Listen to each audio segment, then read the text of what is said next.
Evening, this is Lady Scarlet, and I'm going to do the Capricorn soul journey.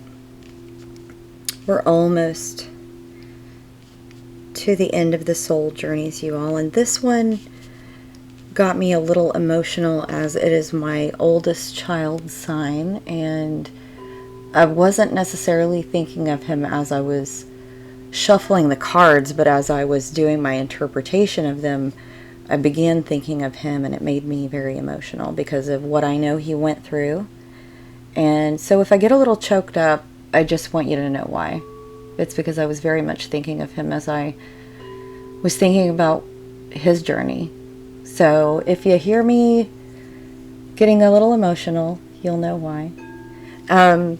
So without further ado, let's talk about the seat of the Capricorn soul. I'm going to adjust that camera just a little bit to straighten it up so you can see the cards really well. And so the first card that you have is the Mystic, and that's this card. And so the Mystic is the seeker, the light worker, the dreamer. And it's often misunderstood as a lighthearted daydreamer. But the seeker swallows the poison of the world and remains dedicated to the path of transforming it to nectar. They do not fear the darkness, yet harness its potential, reveling in mystery and the great riddle of life, dancing with the great forces of light and dark upon their wings, which I think is quite beautiful. And I think that's a beautiful picture of the Mystic. The next one is the Orphan, and this is the one that really gets me. And he'll know why when as I'm sure he'll watch this. And other people in our family will understand why I get a little choked up. But so the Orphan, the wounded child, the abandoned, the beggar. The Orphan represents the deep and challenging energy of our time. We all fear rejection and isolation.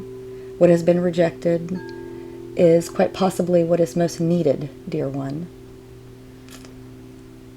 And then the next one is the Heart. This is the home, the center, the throne. This is the realm of expansion. It encourages us to move past the layers of life's tangles and knots and enter the wild and sacred center of the self. The most precious throne in the galaxy is awaiting your return. Yourself, right? Loving yourself. The next one is the Animal, the beast, the wild one, the she-wolf. Notice your resistance to the wild one within you. Where does it come from? What has it kept you from doing? The animal demands we get comfortable in our own skin. The moment Buddha became enlightened, he roared like a lion. And the next one is the Siren, the temptress, the seducer, the femme fatale. This is the trinity of temptation, a requirement to explore the forbidden, to laugh at rules and convention. What is it to live a life without constraint? Right?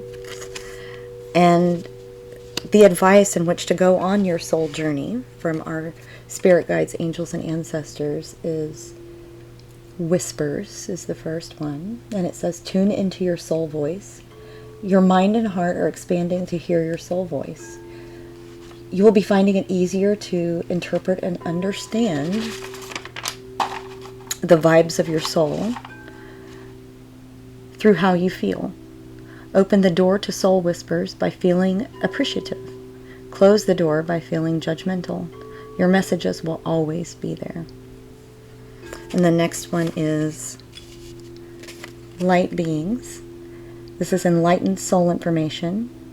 There are a range of ethereal forms, including guides and angels, that observe your life from a better perspective to show you, or higher perspective, to show you the most auspicious path to create your dreams and desires.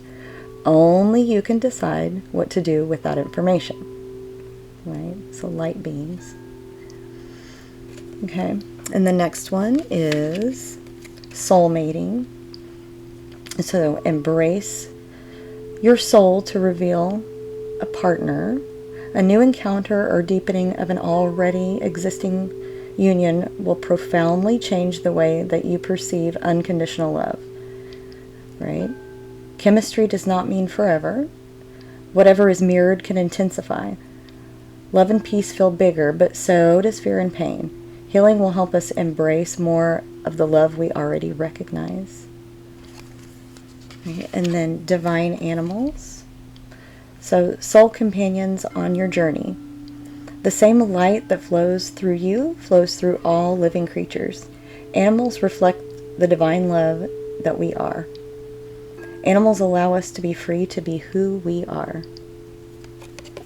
Right? And then there is only light. Darkness is just an absence of light. We seek clarity, a lightness of being, loving wisdom. We remain connected to a belief that struggle is required, perhaps more respected. The darkness is a sign that it is time to feel your way back into your heart and soul. And then I also asked for some advice from my oracle cards. And the first one is, sometimes you make the right decision, sometimes you make the decision right. And then, do not be too eager to deal out death and judgment. We have to be very, very careful with judgment. Let me get that closer. It's really light. Right? Sometimes we get a little too judgy and it kind of closes down our intuition, right? And so we have to change the way that we perceive sometimes to really understand what is happening or what we need to hear. What could I say to you that would be of value except that you seek too much and that a result of your seeking you cannot find? So sometimes we have to, shut down our thoughts, shut down our mind, and just listen, right? It's never the changes we want that change everything, right? Sometimes the gifts that we get are not necessarily the gifts or the ideal that we were looking for. Sometimes the gifts come out of nowhere, right? The real universe is always one step beyond logic. Sometimes we have to suspend belief a little bit and just have faith. Get out and dance. Let yourself live a little freer. I think that was what the animal card was trying to tell us, right? The animal archetype. Learning is a result of listening. I think there was a lot in here about listening in this soul journey. Don't stop mid-conquer.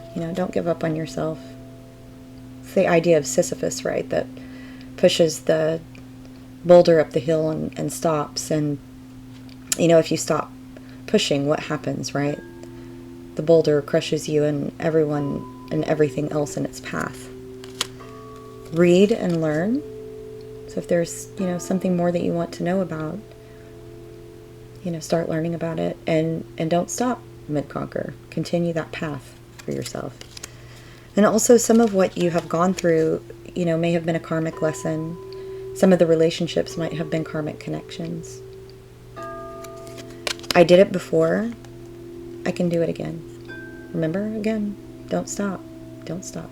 You can do it. And it may not be your fault what happened, but it is your responsibility to heal.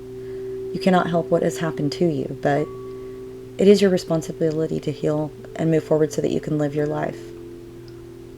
And I always tell people, find those people that can help you do that on your path to healing.